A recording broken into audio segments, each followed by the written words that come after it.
Hello and welcome back to ESC Fan TV. 6 weeks ago in Linköping, Melodifestivalen kicked off, and now here 6 weeks later, we are now ready for the final in Friends Arena.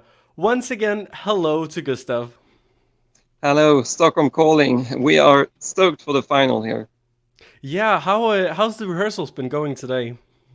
Uh, this night, as we speak, it's Friday night. We have had the dress rehearsal where the international juries set their points. They have 50% of the points, of course, in Melodifestivalen, and the viewers have the other half.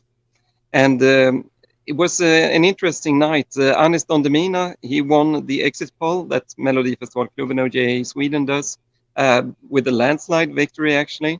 Anis Don Demina, who has the last position in the running order. And he also had a charm attack on the international juries, where he started his song screaming, "International juries!" And then he had English text on his backdrop that he's using, his LED screen. He has translated some of the text into English, and it was quite fun. Okay. So just going off that a little bit, are there any other artists who've made some slight changes coming from the semifinals up until the final? One singer made a huge change, and that's Mohambi. He qualified from the third heat, and he had a circle of pillars, light pillars, behind him in the heat. And now he has still those pillars, but he moved them back to the back of the stage to make it more open. So that's a huge change. The look is and feel is very different. But he also added four dancers, and that's like the biggest change from a heat that we have ever seen. So that's interesting and something to look out for. We have some other changes. Robin Bengtsson added smoke to the stage floor. Dotter has added a few more lights, so there are more beams than in the heat. And some touches, of course. What they are changing a lot is the camera work and the light, but it's very hard to see that unless you have a split screen with the heat, but you can feel it, hopefully.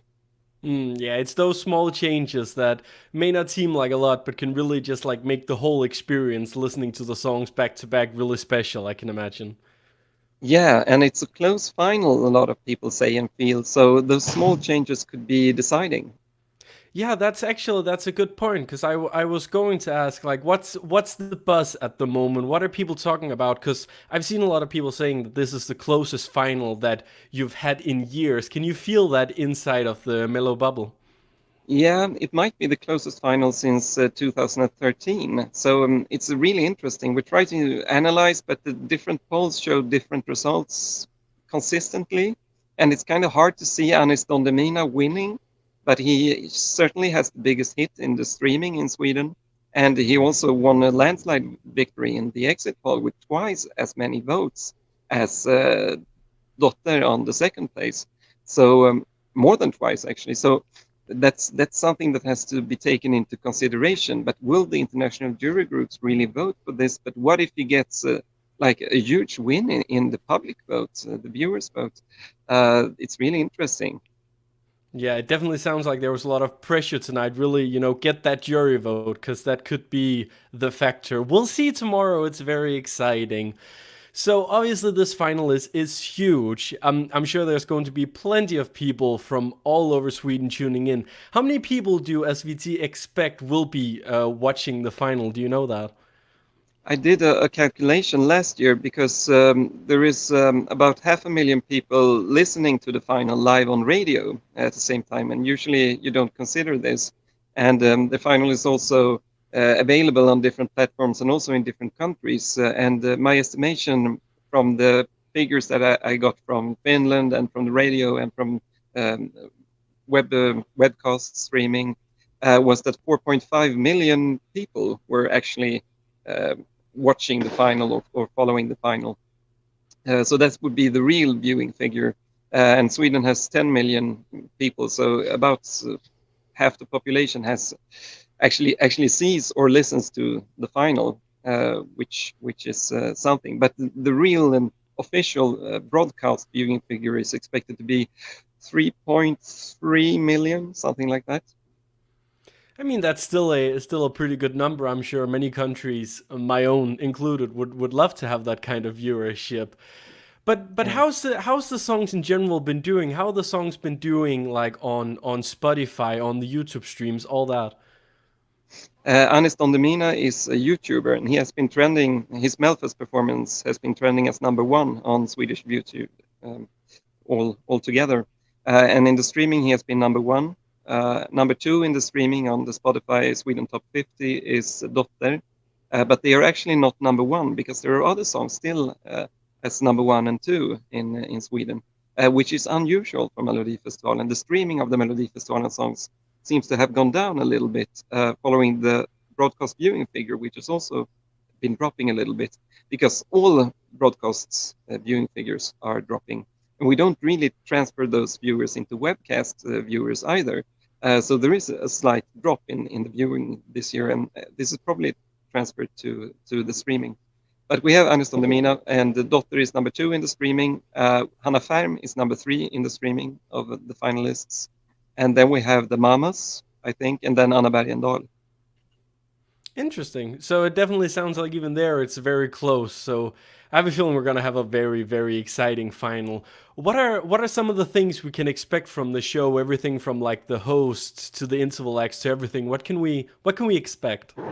When in the deciding moment, they will present the points Eurovision style. So that's something to look out for. You will have the points in the order of the jury results. So the entry with the lowest point from the jury will get the public vote first. And then they will work onwards up until the jury winner. So that's important. Apart from that, it's a big show. It's I like the opening sequence very much. It's like a classic touch to it and a lot of excitement. I have the artists live on stage in the opening sequence, and it's dignified. It's a lot of tension building. It's a lot of feeling that now we are actually in the final. This will be decided. This will be our 60th winner.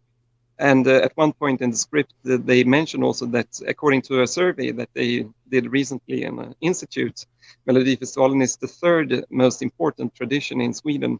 The most important tradition is Midsummer, the second is your own birthday, and the third is Melodifestivalen. So it's more important than Christmas as a tradition, apparently. Interesting. It sounds like it's going to be a grand show, definitely. In the big arena and everything. I just want to know because it's been 6 weeks now. There's been a lot of things going on from the heats to the Anderschansen last week to now. I would just like to know what's been your personal favorite moment of this Melodifestivalen season. Oh, that's hard. I'm not used to doing these live webcasts because usually I've been doing pre-recorded webcasts with just shorter sequences, and you get a more of a closer contact with the viewers when you do the webcasts. So that would have been something. Also, I had a good week in the final the last few days here, and just the excitement to see the winner. I mean, that's to pick something from the top of my mind. That is a close final, and Mm. you will sit there. I felt that I knew who would win last year with John Lundvik, who had all the polls. But this year, it's very hard to analyze who will win. So it would be so exciting to sit there tomorrow. It would be it would be Yeah, something. it's been hard for us as well to pick a winner. I can imagine also meeting some of those like Melodifestivalen legends last week during the Hall of Fame. That must have been pretty cool as well. Oh, that's a good point. Yeah, that was amazing. Especially to talk with people that had an effect on my childhood, like the songwriter Stefan Berg, for example, who wrote Fångad av en stormvind, the Eurovision 1991 winner. Yeah, that was cool. Yeah, I can imagine. Well, it's final time soon. From all of us here at ESC Fan TV, I would just like to say a big thank you to you for doing these interviews with us. It's been so much fun.